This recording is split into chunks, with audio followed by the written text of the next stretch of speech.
आता खबर विस्तारान मडगांव पालिकेच्या बसकेन बजेट फायनलायज जालो। 6 ते 7 कोटी अतिरिक्त अर्थसंकल्प आसा।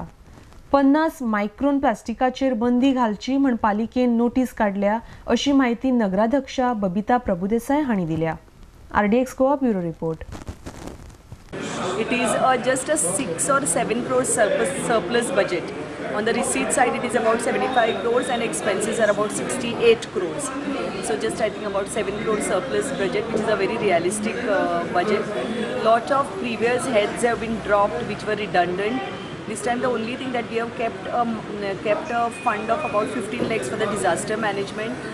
50 lakhs main thing is for the maintenance of this heritage building and about 20 lakhs for the furniture and all that. So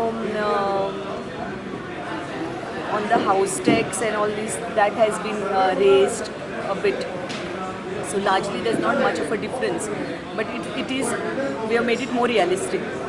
Secondly is the identification of the, another thing which I'm very proudly I would like to announce, that we have given a notice of ban on the plastic of 50 microns and below.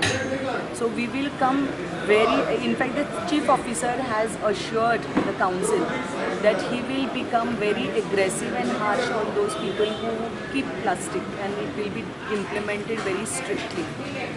Second is about the vending zones, because we have got a notice that by 31st March at least we need to identify the vendors in the city. Now when we say vendors, it need not be only the licensed people. It is also those people who are doing their day-to-day earning livelihood by selling these products.